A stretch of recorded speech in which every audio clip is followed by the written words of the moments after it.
Hello, my name is Max Mahoney Hightower. Mad Max Mahoney Hightower, yeah, that's my name. And I'm here to review movies, but not just movies today. I'm actually here to give you a review about car chases. I'm going to give you my top 5 car chases since 1990. So stick in and enjoy the ride, as they say. I'm having a bit of garlic bread. I'm watching a bit of Beavis and Butthead. Alright, number 5 on my countdown is Death Proof, a movie directed by Quentin Tarantino and starring Kurt Russell as a maniacal and murderous stunt driver hell-bent on chasing voluptuous vixens to a violent end. And he does so in a classic 70s muscle car that's been reinforced, and he uses that to tear apart the road, and of course he does so to some unfortunate ladies as well. But then he meets his match, and it's quite a ride. It's suspenseful. It's got a stunt that's maniacally crazy, and it's very simple but very intense and suspenseful, and ultimately very violent, and quite a bit of fun as far as a car chase goes. Having a bit of garlic bread.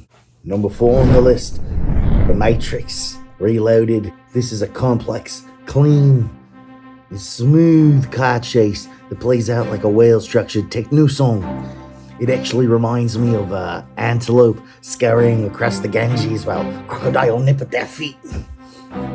It's got a plethora of spectacle, freeway shootouts, digital sentinels, vehicle carnage, motorcycle mayhem, high-flying stunts, kung fu badassery, and 97% of this is without the series hero, John Wick.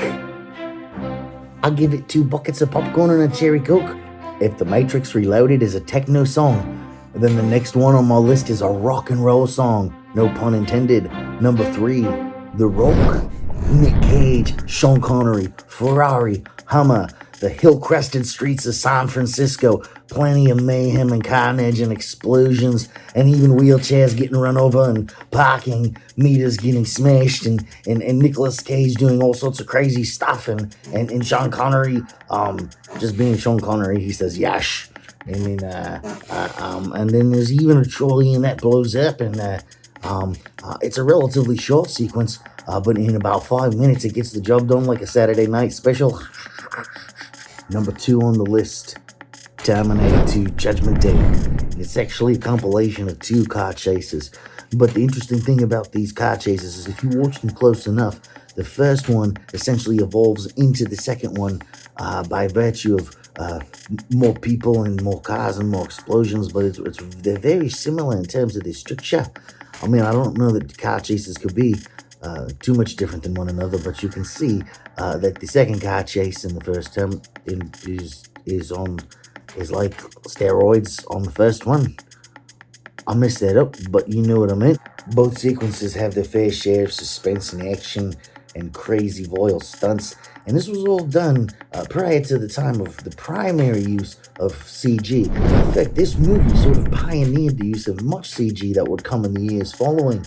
However, both of these sequences were done primarily with live action effects and trick photography and the old school filmmaking, and so I give it mad props.